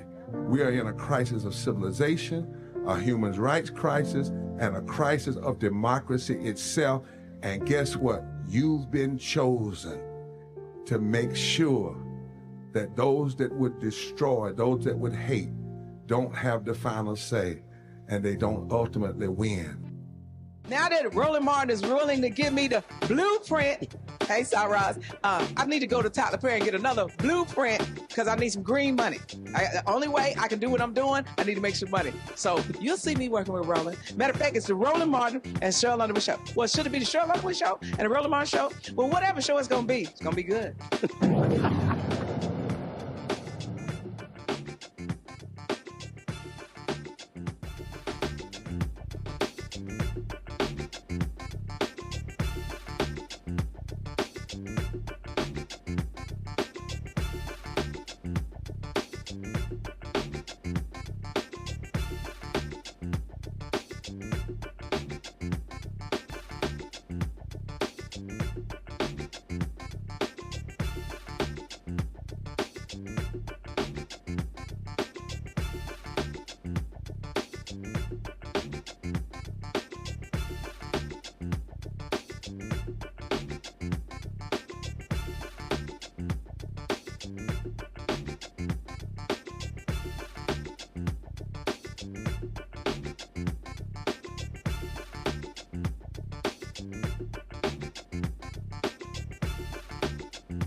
For the life of me, I don't understand decisions that a lot of these people are making today when we talk about diversity and things along those lines. So Rebecca Aguilar, who is the former president of the Society of Professional Journalists, she posted this a few days ago on her LinkedIn page that struck me as odd. She says, is the Society of Professional Journalists following the Trump agenda by wiping out diversity efforts? After more than 15 years, the Dory J. Maynard Diversity Leadership Program has been canceled. It was a decision made by Emily Block, the outgoing president. The program was named after Dory J. Maynard after she passed away in 2015. I knew Dory very, very well, folks. She was a well-known journalist who committed her time to advocate for diversity in newsrooms and SPJ. She was one of my mentors in the program in 2010. Her dad also, Robert Maynard, was the publisher of the Oakland Tribune. The leadership program gave journalists of different backgrounds, race, religion, LGBTQ, disabilities, the experience of a national conference, MediaFest 25, and mentors. The outgoing president also never staffed the diversity committee, putting an end to it too. We all know the importance of these SPJ programs. They make an impact. I chaired, let's see here, I'm gonna pull up the next one. I chaired, let's see here, hold on, chaired the program, They Make an Impact. I chaired the committee and organized leadership program for more than 5 years. When I was SPJ's national president, I made sure everyone felt included. I knew the organization was changing when it elected me, the first Latina and woman of color, to lead the organization in 112 years. But since then, it has lost more than 2,000 members, according to insiders. My hope is the new president, Chris Vaccaro, will reevaluate the decision and bring back the committee and leadership program. I'm sharing photos of past fellows who have gone on to do great things in journalism and other careers. I made sure we even had the program during the pandemic, during the SPJ conference was online. And no, money was not an issue to keep this program. It was funded by the SPJ Foundation that currently has at least $16 million in the bank. Okay, that's what she actually wrote there. And she added, you all know I fight for all journalists and help you get jobs, but diversity matters too. Please repost. Info is power. Also, if you were at MediaFest 25 this week, find the incoming leaders and ask why and where they stand on diversity. This is the thing that we're seeing right here, Niambi, and we're seeing this in journalism. We're seeing it in academia. We're seeing it in business. Donald Trump, again, I predicted all this in White Fear. What you're seeing is you are seeing white folks showing their true colors. The people who actually believed in these issues, they're like, all right, so y'all tripping on names? We can change the names, but the mission ain't changing. But it's a lot of people who never really believed in these programs who are like, oh, good, we ain't got to do that bullshit now. We straight. We can go do whatever the hell we want to do. That is what we're seeing, Niambi. Oh, absolutely. And I think there are a lot of people who Donald Trump gave them the permission, right? He gave them the opening so they could do the things that they wanted to do, like roll back these efforts without appearing to be racist or homophobic or misogynistic or whatever they might be, right? And so there are a lot of people who have capitulated very quickly because, as you rightly point out, they never wanted to do this in the first place. They view it as a burden. They don't really believe in the value-added proposition of more diversity, even though by every metric, it makes organizations and professions better, more innovative, and it makes people happier, right? Like people generally feel better when more voices are at the table. Yet there are people who felt like, hey, I don't need to do any of this. I understand what the issues are. You can hear people throw around terms like ideological diversity because they don't think diversity means that in a broad sense, it only means race or it only means gender, because they don't care about any of that. That's the stuff they don't want to do, right? They don't want to do racial equity work. They don't want to talk about it. They don't want to be made uncomfortable. And they certainly don't want to have anybody challenge their power or bring more people into those institutions that are going to call them to the mat on their BS. And we know how these professional organizations can operate, just like academia and other places. They can be very cloistered. The leadership can be very short-sighted and white-focused, quite frankly. And so they wanted to do this anyway. Trump gave them the opening. They can do it without seeming racist. They're just going to, comply a priori with no sort of implication. Yep. I mean, you just said the permission. So check this out, Niambi. Go to my iPad. Look at it. Gannett will stop publishing diversity information, citing Trump's executive order. The company also removed mention of diversity from its corporate site. I'm sorry, Rebecca, Trump's executive order does not compel a publicly traded company to do this. Now, mind you, Gannett's America's largest newspaper chain. And this what makes this even more despicable. Al Newharth, founder of USA Today, he was the CEO of Gannett. He was the one who changed the industry when he said, we're going to be we're going to be the most diverse media company in the country. He said, I am going to tie your promotions and bonuses to diversity. And if you don't like it, you can leave the company.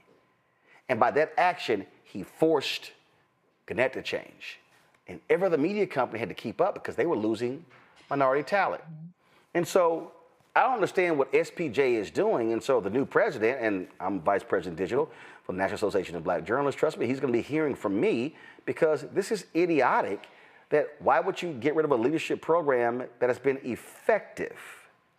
And shame on Emily Block, who was the president, for making this decision. Oh, and the new president, he was a vice president at the time. So I wonder if he said anything. He's the president now, so now it's on him. Rebecca? Sounds like they're committed to blandness and they're committed to mediocrity. That's what I hear out of that statement. You, I almost want to say it really burns me that people think that people of color, especially Black people, don't bring something to the table, that we aren't smart, we aren't brilliant, we don't over-index and overperform. Like, quite frankly, to have us on your team, you're getting great value and you're getting a hell of a ROI. So to hear them walk back and say this, it's like, have you ever been in a fight? Have you ever learned how to take a punch? So what? The president put out an EO. So what? You don't want to get attacked? Well, guess what? He's going to attack everybody. So at this point, stand with everybody else who, like, you can't punch all of us at the same time. So, okay, good luck with that. I mean, really, tell this president to go to hell at the end of the day. This is the moment where we see who is for real, who are real allies, Larry, and who were performative. Yeah, I want to go to Rebecca's point. You know, some people have never been punched in the face before, and you see it, right? They get a jab and they're ready to give up. The reason why that is, Roland, that these spaces, I know, and I noticed some higher education, the ivory tower, they're not built for us. We're not supposed to be there. And there are even these very moderate or liberal, individuals who don't want us there, and they may vote. They might consider themselves to be progressive. This is all centered in white supremacy, and that's just the bottom line. They don't want to see us there. They certainly don't want to see us accomplish more than they have, because it forces people to think about their identity and their place in the world. And this is a story that's been written in this country for centuries since our first enslaved Africans arrived here, our ancestors. But this is rooted in white supremacy. That's the bottom line. They don't want to fight because they didn't want us there in the first place, Roland. Oh, no, they didn't want us in the first place. SPJ, y'all be hearing from me, and NABJ. Trust me, you will.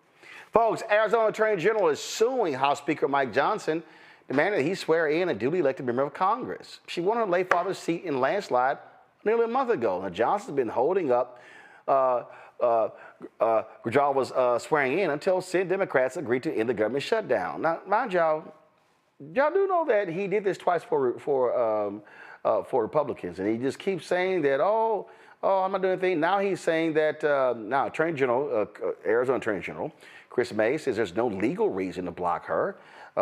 Again, she's Arizona's first Latina elected to Congress. She says, I'm ready to go to work. Today is day 28 since my election. And I think that it's really important that we appreciate that 812,000 Arizonans do not have representation in Congress. My dad passed away a little over 7 months ago in March. And since that time, the offices were able to provide constituent services. It was the People's Office of Arizona CD7. On September 23rd, those services ended. And so I do not have access to provide services in district. And I think that I also don't have a budget. So this coming back and forth, is on my miles that I had stored up because I don't have a budget. I'm not able to open a lease in district. And I think that, the efforts that have been provided to me, and I'm appreciative of the administration's effort, the departments in the administration, they're trying to provide piecemeal solutions to some of the problems that we have. But respectfully, there's so much that cannot be done until I am sworn in. Well, Johnson says, you can do the work. There's nothing to see here. And I told Rep. Grijalva, in the press conference, I explained, and I told Hakeem, she needs to get to work. She needs to stop doing TikTok videos and serve her constituents.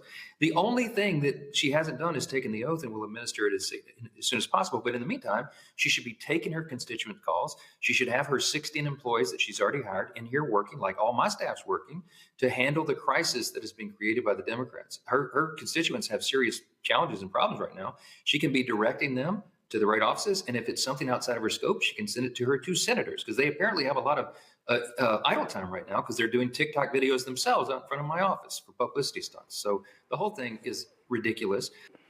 I'm confused, Rebecca. How can you do the job if you're not sworn in to do the job? I've never heard where the candidate-elect can actually start doing the job, but they haven't been sworn in yet. She doesn't even have her congressional pin. She can't even go to the floor of the House. Yeah, when she comes to the House, she has to go through the visitor line. Yes. Yes. So you're really trying to tell me that she can hire 16 staffers on what budget? You cannot do that unless you're sworn in and then officially you get your budget. So he's making stuff up. At this point, they should just say, what did the press secretary say last week? Your mama. You know what? Just reply to him like, you know what, Speaker Johnson, your mama. Like, what is he talking about? And here's the thing. He's such a bad liar. If you're going to lie, get up and lie every day, at least be good at it. He's not even good at it. It's quite frankly, it's ridiculous. And he's lucky that they're not standing, not just outside of his office, but they're not sitting outside of his house. That they're not, in fact, the entire delegation need to go down to Shreveport. I know you talked about this, Roland, how they went to New Orleans. They should go to Shreveport instead. And they should just hold a daily press conference and talk about the Epstein files and talk about the insurance premiums that are going up because of Speaker Johnson. Make him deal with this local press. And that's all this is, Niambi. He does not want her sworn in because that's the 218th discharge vote on the Epstein files. Absolutely. And he's going to kick this can as far down the road as he can. But what Rebecca said was really important here. I mean, he doesn't even have to lie, right? Like, just say, I don't want to, because that's their answer to everything else that's happening in this administration. I don't want to. I mean, he was on ABC, the Pelosi precedent, it was this. I mean, that boy hopping all over the place. And there's no need to lie. This has been an administration that has said, we will flout every authority. We don't care about custom. We don't care about norms. We don't care about doing our jobs. We said no. And so, Mike Johnson sitting there saying she can do this work, which I believe would probably be illegal at this point without being sworn in, is nuts. But he knows that. I think the fact that he even cares to lie at this point tells us something, that he doesn't have the strength of his own convictions. He doesn't believe in anything probably besides the fact that he wants to try to keep his own job, and nobody there seems to like him very much in the House. But this is not about TikTok videos or any of this other stuff. It's about him not leading and not doing his job as Speaker of the House. They don't want to deal with Epstein. That's all this is. And I love this, Larry. He's like, well, the other ones, they flew the family members in. And they're like, so you're saying she fly her family members in, you're going to do it? Well, no, dude, stop trying to just sit in here. Just simply say, ain't going to happen. Right. Listen, just keep it 100. And I'll be hate on it. I mean, they're pretty much usually telling you, like, we're just not going to do it. Listen, Roland, the Congresswoman-elect can't even open a bank account with the Congressional Credit Union or to take out a loan to pay her staff, So this idea that somehow she could do the work and she's, these 16 staffers, as a former congressional staffer and looked at many budgets, listen, you get elected, you get a lot of the budget and you hire your people. You get a key, etc. She can't do any of that. He knows that this game he's playing as Speaker of the House is really beneath beneath what we've seen in the past in terms of Pelosi and other strong speakers of the House who would, if there's an issue, they would speak to you directly. But he's weaseling around the issue instead of just being straightforward. And look, we talked about the Epstein file. That's because he's a weasel. That's a weasel's weasel. I mean, every time I see him, it's like, he reminds me, of some guy you see, walk out your house, hiding behind a bush somewhere. You cannot trust him. And he's not serving not only her constituents, he's not serving, his own constituents and his constituents of the other 434 members of Congress who should be back voting on substantive issues in terms of the appropriations process. But that's a whole nother issue relating to, a CR. But he needs to be honest and stop lying and pretending like and making up every other excuse under the sun he can think about. You're the Speaker of the House. It is beneath that position to squirm and make up all kinds of excuses. This is called the protection of pedophiles. At the end of the day, Listen, if you keep saying there's nothing in the files, you don't fight this hard for them not to get released. I mean, this a lot of fighting, Rebecca, like a whole lot, like a lot. I mean, you have a prince across the pond who's losing his titles because of the Epstein files, but you don't really say that there's nothing in those files. Come on now. Come on. Or even seeing that a former Israeli prime minister was in those files. Come on. Like, we know. we know what's going on. And at the end of the day, the files are going to come out. And that's the thing. They are going to come out. So now Mike Johnson is now going to be known as the keeper of the pedophile files, that he supported protecting those files from being released. That's the thing. I'm just like, what is his end goal? He thinks that Congress isn't going to be in session until the midterm elections. Like, does he really think that this is going to continue for the next 14 months? It's not. Those 218 those 218 signatures are going to happen for the discharge to happen. So what's the end goal? Like, he's just going to fight this for like 2 more weeks? Like, come on. Yeah, I know.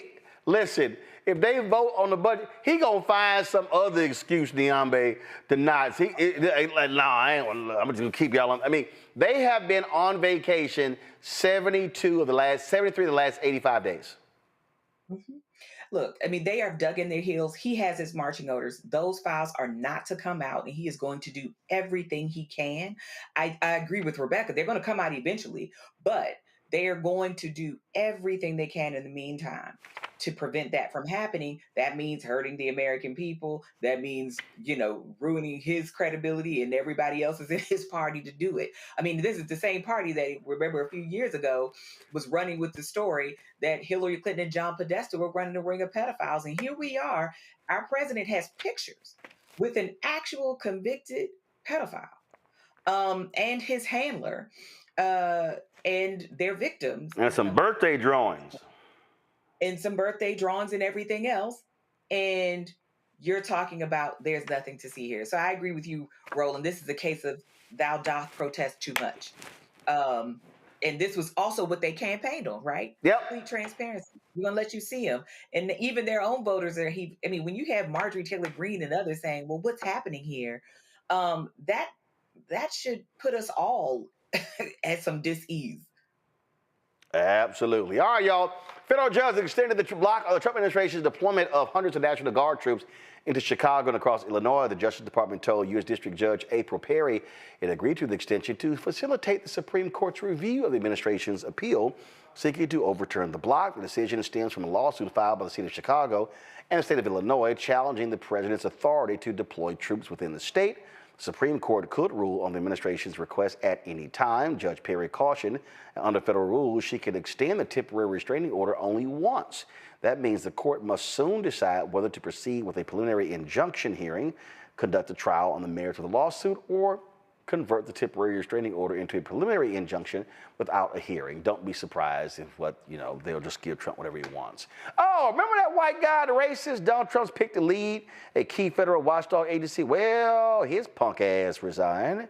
That's right. Paul Ingratiates has withdrawn his nomination to head the Office of Special Counsel after Politico revealed a series of racist text messages he sent to fellow Republicans. A 30-year lawyer was facing backlash from Senate Democrats and Republicans, forcing him to drop out just one day before his confirmation hearing.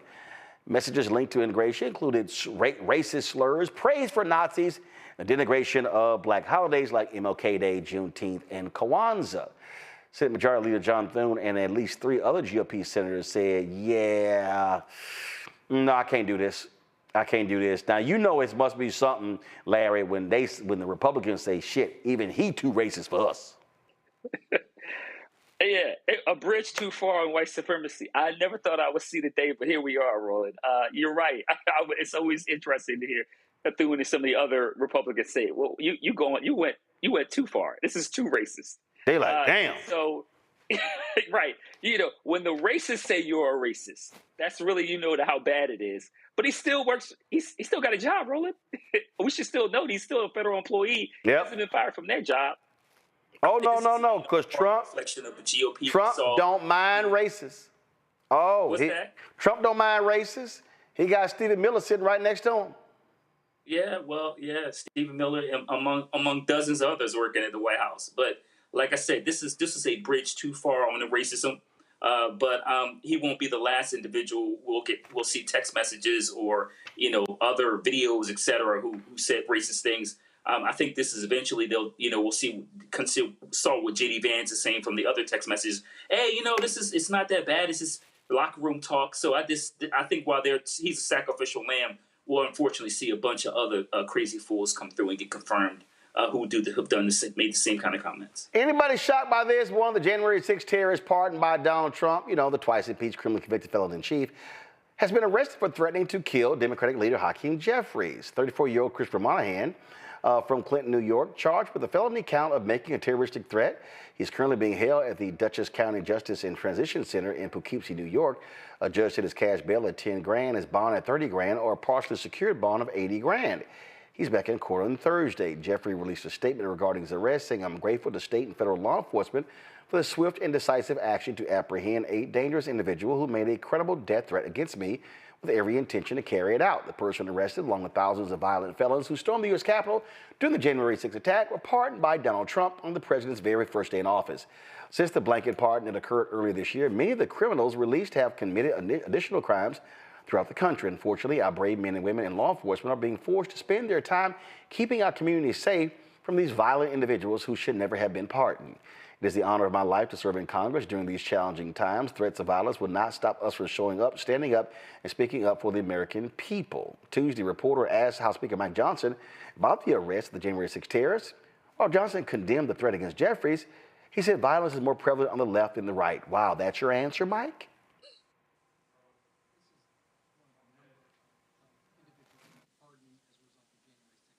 Who have been rearrested on various charges. Did President Trump make a mistake by just offering up a blanket pardon for every single person that was convicted as a result? I don't know any of the details of this at all. I don't know who's been alleged to have been involved in this. I will say that anybody who threatens political violence against elected officials or anyone else should be have the full weight and measure of the Department of Justice on their head. I trust that that'll happen. I hope it will. We are intellectually consistent about that, obviously. I will tell you this. The violence on the left is far more prevalent than the violence on the right. Don't make me go through the list. You all know it. All of these assassinations, Here we go. All right. That pivot. That was a quick pivot there, Deambe's like, can you stay on topic? And then we're being intellectually consistent. There is nothing intellectual consistent, Deambe, about these fools when it comes to violence. They let Trump pardon these people, and they said nothing. Well, and not only that, I mean, the racist violence, as you said, I mean, we got to remember the Unite the Right rally where there were good people on both sides. The guy who went into, the pizza shop here in D.C. With a weapon prepared to free children from the pedophile ring. I mean, and it is not even about keeping score about who on the right or the left, but they don't ever want to just say, it was wrong. This shouldn't have happened. And, this is one of those things that might happen when you release violent people into the public en masse, right? We're talking about 1,600 people that there was a blanket pardon given to, who were there swinging flagpoles, who'd hit police officers, who'd bear sprayed law enforcement officials at the Capitol that day, who were threatening members of Congress on that day, who threatened a sitting vice president on that day, who threatened a Speaker of the House on that day. And we said we thought it would be a good idea to release all those people in the public. And of course, they don't want to have that conversation. Because if nothing else, there are 1,600 more violent people on the street right now because of this administration, but they would rather score political points than just say, this is wrong, it shouldn't have happened, this is not okay. Rebecca. He said there was a list and we know all the names. Cool, then name the list.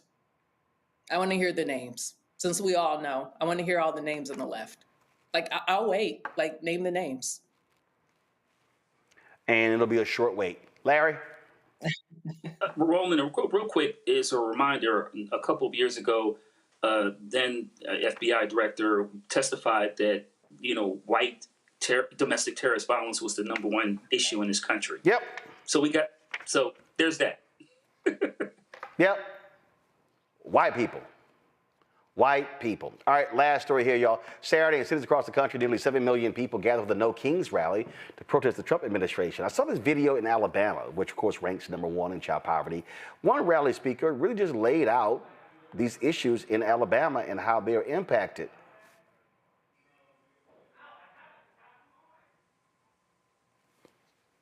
Use SNAP and WIC. That's almost 900,000 people. Alabama has a higher poverty rate than the national average. A third of Alabama counties are maternity care deserts. A third of Alabama counties don't have a pediatrician. Over 1 million people in Alabama rely on Medicaid. At least 300,000 people, maybe more, could gain access to health care if the state expanded Medicaid.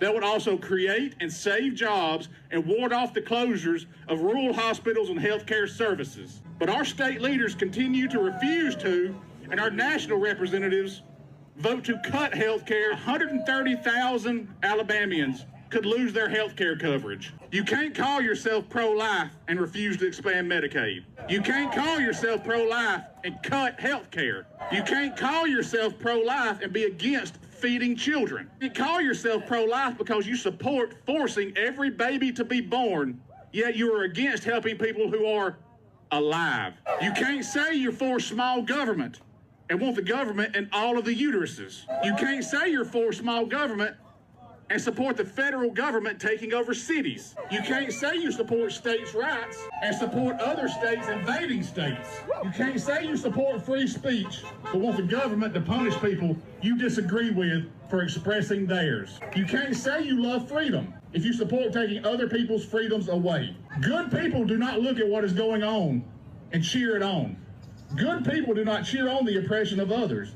Good people do not stay silent as others are being oppressed. Good people know the difference between patriotism and nationalism. Good people don't see people who live differently, love differently, or think differently as the enemy. Good people do not demand obedience and call it freedom.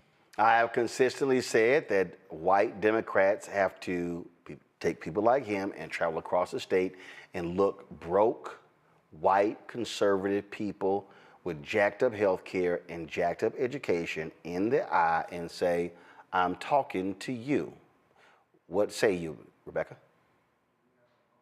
You know what? I think it's good. The only thing that I would say about his remarks is he talked about healthcare, and he talked about specifically in Alabama, he called it a healthcare desert. I would just say, let's not call it a desert, because deserts occur naturally within nature, but it is healthcare apartheid because it is intentional, it is manufactured, and it's because of broken policy. Larry? Yeah, so, it was an important speech. He highlighted some data points that are critical. But Roland, the state of Alabama, white folks there have voted consistently Republican. And listen, the only way it gets addressed is that people like him and others that crowd have honest conversations with family members about how they're voting, or things will continue to get worse. I think overall, we know from research, the really problem is this white identity, is that as long as people feel secure in whiteness is a racial hierarchy at the top of the pyramid, then they're willing to suffer. And I think until we address this issue, that is a specific issue, Roland, that states like Alabama will continue to struggle. Niambe? Mm-hmm. Yeah, given the plethora of problems that Alabama has, I think Rebecca is exactly right. The problems in Alabama are created, and they can be eradicated through different kinds of political choices. But the problem, to what Larry said, is that everybody has to understand that none of us were made to live like this. You can't want it for some Alabamans and not expect it to happen to you. You can't want to take away health care and food benefits and clean water and all of those things and expect it just to hurt Black Alabamans or others. I think this is a prime case that people have made choices that left them all behind because they would rather be in the muck than to see anybody that is not white get ahead. And this is the trick that white supremacy plays on white people. It makes them think that they are going to be able to live better and to surpass Black folks if they just ignore them, but not realizing they are hurting their own selves. I mean, Jonathan Metzl showed us, and every other bit of data has showed us that white people are faring poorly as well, but they just don't see what this man is seeing right now. So I agree that more efforts have to be made to sort of undermine the white supremacist logic at work here. Yep. Well, folks, that is it for us. So let me thank all three of y'all for being here. Niambi, Larry, and Rebecca. Thank you so very much. Folks, we're going to continue to do what we do, putting the pressure on what's happening. Also, talking about these issues that really are critically important to our people. We center African Americans here. That's why your support is critically important. And so, our target goal is to raise $1 million by the end of the year in order to fund new shows, new initiatives, lots more coverage stuff. And so your support is critical to that. And again, what are we asking? If each one of our, if 20,000 of our fans, just 20,000, y'all, we do about 30 million, 20 to 30 million views a month. We've got 5 million social media followers. If 20,000 people total give $50 each a year, that's $1 million right there. And so if you want to do so via Cash App, use the Stripe QR code. You see it bottom left-hand corner. You see it right here. That's for credit cards as well. PayPal is R. Martin Unfiltered. Venmo is RM Unfiltered. Zelle, Roland at RolandSMartin.com, Roland at RolandMartinUnfiltered.com. Checks and money order. Make it payable to Roland Martin Unfiltered, P.O. Box 57196, Washington, D.C. 20037-0196. Of course, download the Black Star Network app, Apple phone, Android phone, Apple TV, Android TV, Roku, Amazon Fire TV, Xbox One, Samsung Smart TV. Be sure to get a copy of my book, White Fear, How the Browning of America is Making White Folks Lose Their Minds, available at bookstores nationwide. Be sure that if you want to get our Roland Martin Unfiltered swag, that's our t-shirts, our hats, our mugs, all those things, go to shopblackstarnetwork.com, shopblackstarnetwork.com. That's for our t-shirts. Now, if you want to get all these black-owned products to my left, you see all these products here. We got our chips, we got our hats, we got our relishes, we got our car wash items, we got, of course, toilet paper, we got puzzles, we got smocks, backpacks, all that stuff. Skincare products, oops. Go to shopblackstarnetwork.com, shopblackstarnetwork.com for all of those products. You can also check all of that out. And so, again, shopblackstarnetwork.com. And, of course, be sure to download the app Fanbase. Get that app. You can check it out, download the app, and then if you want to invest, go to startengine.com/fanbase, startengine.com/fanbase. And shout out to Savannah State. I decided to rock their, of course, crew neck today. So shout out to Savannah State. So I'm looking for my I thought Wilberforce sent me a sweatshirt. I'm looking for it, so I'm trying to find it. I know Wilberforce sent me a t-shirt, but I thought they sent me a sweatshirt. So I'm looking for it. So again, shout out to Savannah State. All right, folks, I'll see y'all tomorrow right here, Roland Martin Unfiltered on the Black Star Network.